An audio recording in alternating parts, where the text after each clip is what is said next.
Hello, আসসালামু আলাইকুম প্রিয় শিক্ষার্থীরা, আপনাদের সবাইকে নিউজ পেপার আর্টিকেলের মাধ্যমে ইংরেজি শেখার ক্লাসে স্বাগত জানাচ্ছি। আজকের আর্টিকেলের যে ছবিটা দেখলেই বুঝতে পারছেন, ইউনাইটেড নেশন ডেভেলপমেন্ট প্রোগ্রাম, জাতিসংঘের একটা সিস্টার কনসার্ন সহযোগী সংস্থা বলতে পারেন, যে তারা বাংলাদেশের যে বর্তমান সরকারের সাথে তারা কমিটেড, ইউএনডিপি কমিটেড, দৃঢ় সংকল্প। কোনো কাজের প্রতি যদি কেউ একাগ্রতা প্রকাশ করে, সহমর্মিতা প্রকাশ করে, তখন কমিটেড বলে। তো বলছে যে UNDP committed to support Bangladesh, বলছে ইউএনডিপি বাংলাদেশকে সাহায্য করতে, বাংলাদেশের পাশে থাকতে প্রতিশ্রুতিবদ্ধ, এরকম। ইন অ্যাচিভিং এসডিজিএস হচ্ছে সাস্টেইনেবল ডেভেলপমেন্ট গোলস, অর্থাৎ বাংলাদেশ সরকারের যেই সাস্টেইনেবল ডেভেলপমেন্ট গোলস আছে, এগুলো কিন্তু বাংলাদেশ সরকারের না, এটা আন্তর্জাতিক সংস্থাগুলোরই। বাংলাদেশের মতো উন্নয়নশীল দেশের জন্য কিছু টার্গেট সেট করা আছে, সেই সাস্টেইনেবল ডেভেলপমেন্ট গোলসগুলো, সেই গোলগুলো অর্জন করতে, in achieving sustainable development goals, অর্থাৎ সাস্টেইনেবল ডেভেলপমেন্টগুলো অর্জন করতে বাংলাদেশের পাশে ইউএনডিপি কমিটেড সাপোর্ট, বাংলাদেশকে সাপোর্ট করতে ইউএনডিপি পাশে থাকবে। The United Nations Development Programme, যেটাকে অ্যাব্রিভিয়েশন করলে হয় ইউএনডিপি, কেমন, ইজ কমিটেড, ইউএনডিপি বদ্ধপরিকর, টু সাপোর্ট বাংলাদেশকে সাহায্য করতে, in achieving its sustainable development goals, তো বাংলাদেশের এসডিজিএস অর্জন করতে বাংলাদেশ ইউএনডিপিকে পাশে পাবে, সেড স্টিফেন লিলার এই কথা বলছে। স্টিফেন লিলার পরিচয় একটা অ্যাপোজিশনের মাধ্যমে দিয়েছেন। তিনি হচ্ছেন resident representative of UNDP Bangladesh, অর্থাৎ বাংলাদেশের এই ইউএনডিপির সবচেয়ে বড় অফিসার, যে হেড অফিসটা বাংলাদেশে আছে, এই হেড অফিসের সবচেয়ে বড় অফিসার। রেসিডেন্ট রিপ্রেজেন্টেটিভ বলতে বলা হয় ইউএনডিপির যারা কান্ট্রি ডিরেক্টর বলেন, অর্থাৎ কোনো দেশের প্রতিনিধি হিসেবে যিনি প্রধান রোল প্লে করে, অফিসের প্রধান বস তিনি হচ্ছে রেসিডেন্ট রিপ্রেজেন্টেটিভ। তার নাম হচ্ছে স্টিফেন লিলার। তো স্টিফেন লিলার আসলে বাংলাদেশ সরকারকে বলছে যে আমরা আপনাদেরকে সাহায্য করবো আপনাদের এসডিজিএস অর্জন করতে। লিলা এই কথা বলছে, এইটুকু পর্যন্ত একটা ক্লজ। লীলা এই কথা বলছে ওয়াইল মিটিং সৈয়দা রেজওয়ানা হাসান, বাংলাদেশের পরিবেশ বিষয়ক যে উপদেষ্টা সৈয়দা রেজওয়ানা হাসান, ওনার সাথে কথা বলার সময় লীলার এই কথা তাকে বলছে। তো রেজওয়ানা হাসানের এখানে একটা বিষয় দেখবেন যে ওয়াইলের পরে মিটিং হয়েছে, কেন মিট হইল না, বা বারবার পাস্ট টেন্স মেট হইল না। হোয়াইলটার পরে যদি আপনার ডিরেক্টলি বার্ব বসে, তখন বার্বের সাথে আইএনজি বসে, কেমন, হোয়াইলের পরে ডিরেক্টলি বার্ব বসলে বার্বের সাথে আইএনজি বসে, এটা মনে রাখতে হবে। আর যদি হোয়াইলের পরে সাবজেক্ট বসে, তাহলে কিন্তু তখন টেন্স বসে, পাস্ট কন্টিনিউয়াস টেন্স বসে, বা প্রেজেন্ট কন্টিনিউয়াস টেন্সও বসানো যায়, কেমন, মানে কন্টিনিউয়াস টেন্স বসে। তো লীলা এই কথা বলছে while meeting with Syed Rezwana Hasan, যখন সৈয়দ রেজওয়ানা হাসানের সাথে কথা হয়েছে, তখন লীলা এই কথা বলছে। অ্যাডভাইজার অব দ্য ইন্ট্রিম, তো রেজওয়ানা হাসানের পরিচয়টা দিয়েছে, তিনি হচ্ছেন একজন উপদেষ্টা, অন্তর্বর্তীকালীন প্রফেসর ডক্টর মোহাম্মদ ইউনূসের অন্তর্বর্তীকালীন সরকারে তিনি একজন উপদেষ্টা। কোন বিষয়ের উপদেষ্টা? For environment, forest, climate change, পরিবেশ, বন এবং আবহাওয়া বিষয়ক উপদেষ্টা তিনি, অ্যান্ড ওয়াটার রিসোর্সেস, এবং পানি সম্পদের উপদেষ্টা তিনি। তো তিনি এই কথা কোথায় বলছেন? অ্যাট হার সেক্রেটারিয়েট অফিস, তার যেই সচিবালয়, সেখানে তিনি এই কথা বলছে, as part of a high level UNDP delegation. তো এই কথাটা যখন বলছে, এই ইউএনডিপির একটা উচ্চ পর্যায়ের প্রতিনিধি দলের সাথে তার সচিবালয়ের যে অফিস আছে, সেই অফিসে তিনি ইউএনডিপির প্রতিনিধির সাথে এই কথা বলছেন। ডিউরিং দ্য মিটিং, রেজওয়ানা হাসানের সাথে তার সচিবালয়ের অফিসে মিটিংয়ের সময় লীলা রিএফার্মড ইউএনডিপি's কমিটমেন্ট, লীলা পুনরায় ইউএনডিপির যে কমিটমেন্ট আছে সেটা ব্যক্ত করেছেন। কি কমিটমেন্ট? ইন সাপোর্টিং বাংলাদেশকে সাপোর্ট করার যে কমিটমেন্ট আছে সেটা তিনি ব্যক্ত করেছেন। বাংলাদেশে কিসে সাপোর্ট করবে? অ্যাচিভ ইটস এসডিজিএস, বাংলাদেশের যেই সাস্টেনেবল ডেভেলপমেন্ট গোল আছে সেটা অর্জন করতে তারা ইউএনডিপি তার বদ্ধপরিকর। তো কমিটমেন্ট শব্দটা কিন্তু কমিট থেকে আসছে, আমরা সেন্টেন্সে এই যে কমিট পেয়েছি, কমিট থেকে কমিটমেন্ট। এখানে কমিটমেন্ট শব্দের অর্থ হচ্ছে কাউকে দেওয়া কথা অথবা কারো প্রতি যে সমর্থন, সেই সমর্থন বজায় রাখা জিনিসটা কমিটমেন্ট। বলছে যে মিটিংয়ে লীলার দৃঢ় প্রতিজ্ঞভাবে বলছে যে হ্যাঁ আমাদের সাথে ইউএনডিপির প্রতিনিধি হিসেবে আমি নিশ্চিত করছি যে বাংলাদেশের যে এসডিজিএস আছে সেটা অর্জনে আমরা বাংলাদেশের পাশে থাকবো, particularly in combating climate change. বিশেষ করে কম্বেট মানে ফাইটিং, ইন ফাইটিং, বিশেষ করে ক্লাইমেট চেঞ্জ, পরিবেশ আবহাওয়া পরিবর্তন বা যে আবহাওয়া জলবায়ু পরিবর্তন নিয়ে যে পরিস্থিতি, কঠিন পরিস্থিতি আছে সেই পরিস্থিতিতে যুদ্ধ করতে অ্যান্ড প্রিজার্ভিং ন্যাচারাল রিসোর্সেস এবং প্রাকৃতিক সম্পদ সংরক্ষণে, প্রিজার্ভিং ন্যাচারাল রিসোর্সেস প্রাকৃতিক সম্পদ সংরক্ষণে বাংলাদেশের পাশে এবং আবহাওয়া জলবায়ু পরিবর্তনে বাংলাদেশের পাশে থেকে ইউএনডিপি কাজ করবে। দ্য ডিসকাশনস কভার্ড, রেজওয়ানা হাসানের সাথে যে ডিসকাশন করা হয়েছে সেই ডিসকাশনে কী কী বিষয় ছিল সেটা কভার্ড দিয়ে বলছে। কভারটা এখানে covered a range of critical environment and climate change issues. কিছু গুরুত্বপূর্ণ, ক্রিটিক্যাল মানে এখানে খুবই গুরুত্বপূর্ণ কিছু, মানে ক্রিটিক্যাল অর্থ হচ্ছে এখানে গুরুত্বপূর্ণ কিছু পরিবেশ এবং আপনার জলবায়ু বিষয়ক গুরুত্বপূর্ণ বিষয় এই আলোচনা করা হয়েছে। বিং ফেসড বাই বাংলাদেশ, যেই ইস্যুসগুলো বর্তমানে বাংলাদেশ মোকাবেলা করছে, মানে বাংলাদেশ যে কঠিন পরিস্থিতি মোকাবেলা করছে ক্লাইমেট চেঞ্জের কারণে, সেই বিষয়ে আলোচনা হয়েছে। According to a press release send by the ministry of environment, forest and climate change, Bangladesh পরিবেশ, বন এবং আবহাওয়া বিষয়ক মন্ত্রণালয় থেকে প্রেস রিলিজের মাধ্যমে জানানো হয়েছে যে এই গুরুত্বপূর্ণ পরিবেশ বিষয়ক ইস্যুতে কথাবার্তা হয়েছে। Advisor Sayeda Rejwana highlighted the importance of continued partnership. তো এখানে আমরা দেখব যে অ্যাডভাইজার দিয়েও হয়, ও দিয়েও হয়, অ্যাডভাইজর পার্থক্যটা আপনি একটু দেখে নেবেন। অ্যাডভাইজার সৈয়দ রেজওয়ানা হাইলাইটেড, উপদেষ্টা সৈয়দ রেজওয়ানা হাইলাইটেড তো গুরুত্ব দেওয়া।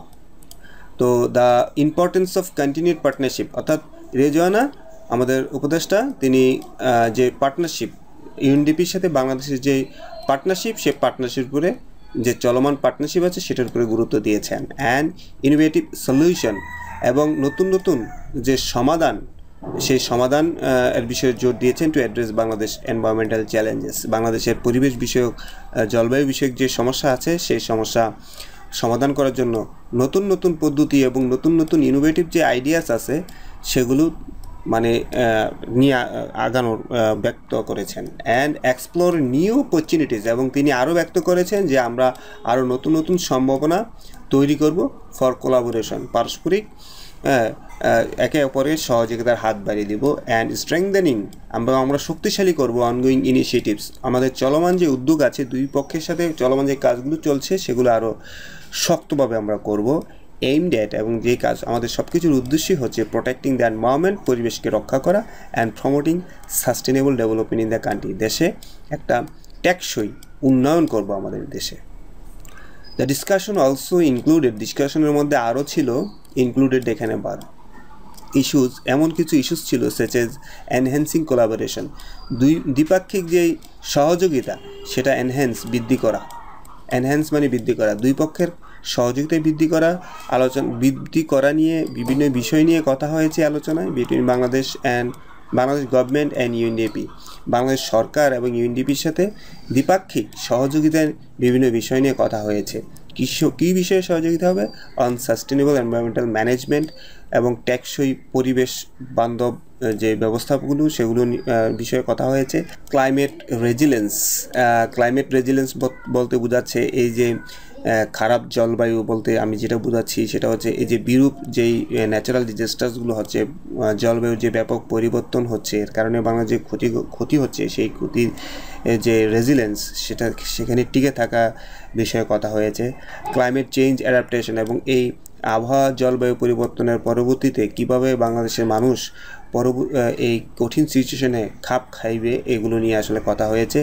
এছাড়াও ইকোসিস্টেম বেসড ম্যানেজমেন্ট, বস্তু সংশ্লিষ্ট যে ম্যানেজমেন্ট, বিশেষ করে ইকোলজিক্যালি ক্রিটিক্যাল এরিয়াস, বিশেষ করে আমাদের মতো বাংলাদেশের যেগুলোকে ইকোলজিক্যালি ক্রিটিক্যাল এরিয়াস বলা হয়েছে, সেখানে কিভাবে পরিবেশ ঠিক রাখা যাবে, বস্তু সংস্থান ঠিক থাকবে, পরিবেশের ভারসাম্য ঠিক থাকবে। কমিউনিটি বেসড ম্যানেজমেন্ট ইন হাওর, এবং বিশেষ করে হাওরের যে বিশেষ কমিউনিটি আছে, জেলে সম্প্রদায় বলতে পারেন, সোয়াম ফরেস্টগুলো আছে, যেগুলো রিজনসগুলো আছে, সেখানে কমিউনিটি বেসড যেই ম্যানেজমেন্ট সেটা কেমন হবে। এছাড়া সাস্টেইনেবল এনার্জি, টেকসই যে শক্তি, যেমন আমরা সাস্টেইনেবল এনার্জি বলতে যেমন সোলার এনার্জি বলতে পারেন, যেটা পরিবেশের ক্ষতি হয় না এবং এটা রিনিউয়েবল, এই কারণে এটাকে সাস্টেইনেবল এনার্জি বলছে। সেই বিষয়ে আসলে যে ইস্যুসগুলো কিন্তু একে একে আসতেছে, ইস্যুসগুলো নিয়ে আলোচনা হয়েছে। তারপর লো কার্বন আরবান ডেভেলপমেন্ট এবং কোনো কার্বন নিঃসরণ ছাড়াই, আপনি কার্বন বলতে পারেন গাড়ি অথবা বিভিন্ন রকমের ইলেকট্রনিক ডিভাইসেস, মেশিন থেকে যেই কালো ধোঁয়া আসে। তো আমরা এমন একটা এমন একটা ইস্যুস যেখানে শহরগুলো হবে কোনো কার্বন নিঃসরণ হবে না। ক্লাইমেট রেজিলিয়েন্ট লাইভলিহুডস এবং জলবায়ুর মানে প্রতিকূল জলবায়ুতে টিকে থাকার মতো জীবিকা কীভাবে টিকে থাকবে প্রতিকূল পরিবেশে, সেই বিষয়ে কথা হয়েছে। সাস্টেনেবল ল্যান্ড ম্যানেজমেন্ট এবং আমাদের যে ল্যান্ড আছে সেটা টেকসই একটা ব্যবস্থাপনা, যাতে আমরা একটু কমব্যাট ক্লাইমেট চেঞ্জ, জলবায়ুর যেই পরিবর্তন সেটার সাথে মোকাবেলা করতে পারি। এবং এটা যে ভালনারেবিলিটি আছে, আমরা এখানে ক্লাইমেট চেঞ্জ ভালনারেবিলিটি বলতে বোঝাচ্ছে যে জলবায়ু পরিবর্তনের ফলে আমরা যে হুমকির মুখে পড়ব, সেই হুমকির মুখে বিশেষ করে আমাদের ল্যান্ড ম্যানেজমেন্ট যেন আমরা সঠিকভাবে করতে পারি, যেহেতু আমাদের জমিগুলো পানির নিচে তলিয়ে যেতে পারে ক্লাইমেট চেঞ্জের কারণে।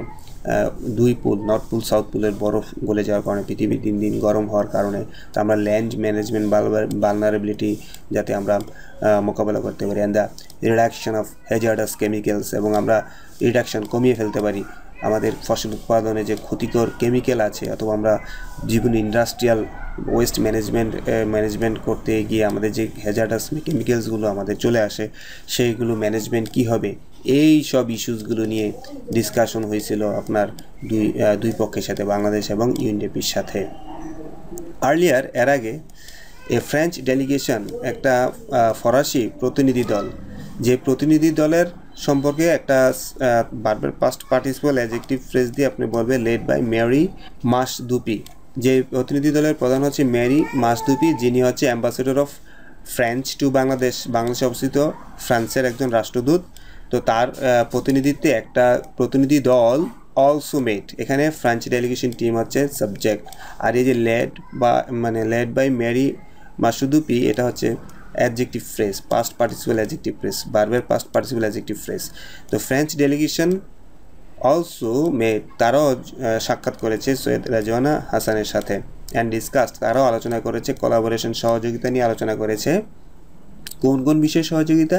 In areas including forest and hill ecosystem conservation, বিশেষ করে বন এবং পাহাড়ের যে বস্তু সংস্থান এবং সংরক্ষণ, এগুলোর সংরক্ষণ, বিশেষ করে সুন্দরবনের সংরক্ষণ নিয়ে, সুন্দরবনের বস্তু সংস্থান নিয়ে তারা ফ্রান্সের ডেলিগেশন টিম আলোচনা করেছে আমাদের উপদেষ্টা সৈয়দ রেজওয়ানা হাসানের সাথে। এবং শাল ফরেস্টের যেই কনজারভেশন এবং তার যে ইকোসিস্টেম আছে সেগুলো নিয়ে আলোচনা হয়েছে।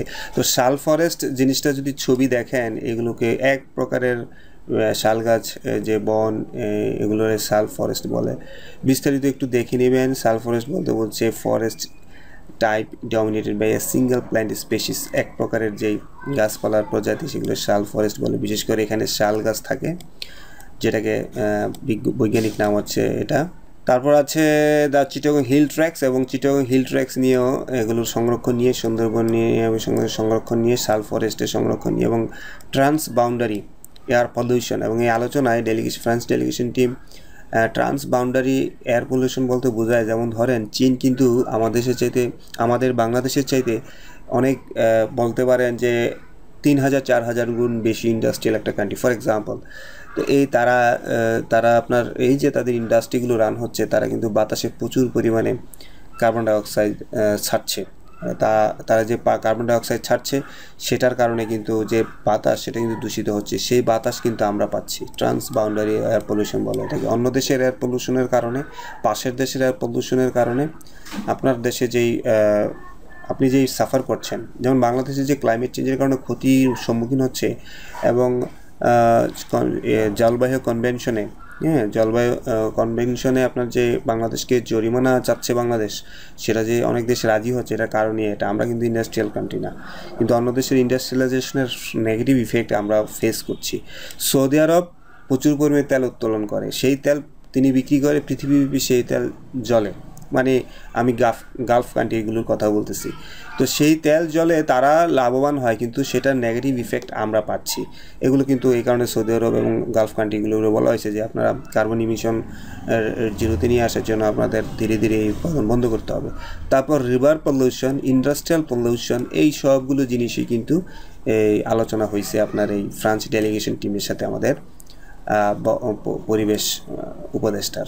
দ্য মিটিং অলসো অ্যাড্রেসড, এই মিটিংয়ে তাদের সাথে সৈয়দ রেজওয়ানা হাসানের মিটিংয়ে আরও কথা হয়েছে, তিনি আরও তুলে ধরেছেন বা আরও গুরুত্ব দিয়েছেন the urgent enforcement of a ban, যেন এই মিটিংয়ে সবাই গুরুত্ব দিয়েছে যে ব্যান করা হোক, নিষিদ্ধ করা হোক, দ্রুত আর্জেন্ট গুরুত্ব সহকারে এনফোর্সমেন্ট কার্যকর করতে হবে, নিষেধাজ্ঞা কার্যকর করতে হবে। আর পলিথিন ব্যাগের উপরে নিষেধাজ্ঞা কার্যকর করতে হবে। ক্লাইমেট অ্যাকশন কোলাবোরেশন, অর্থাৎ জলবায়ু পরিবর্তনে সকলের সহযোগিতা নিয়ে আলোচনা হয়েছে। ক্লাইমেট অ্যাকশন মানে জলবায়ু পরিবর্তন পরবর্তী যে কোনো প্রকৃতি দুর্যোগে যে পদক্ষেপ নেওয়া হবে সেটা সবার সহযোগিতা। এটাকে আপনি বাংলাদেশের বর্তমান বন্যায় যে অন্যান্য দেশ এগিয়ে আসছে সেটার সাথে মনে করতে পারেন। ন্যাশনাল অ্যাডাপ্টেশন প্ল্যান ইমপ্লিমেন্টেশন, তারপর বলেন কোস্টাল অ্যাফরেস্টেশন, উপকূলীয় বনায়ন, এগুলো নিয়েও এই মিটিংয়ে কথা হয়েছে এবং অ্যাডাপ্টেশন প্যাক্ট নিয়েও এই মিটিংয়ে কথা হয়েছে। অ্যাডাপ্টেশন প্যাক্ট প্রায়ই পাবেন এই ফ্রেজটা, তো এই ফ্রেজটার অর্থটা আমরা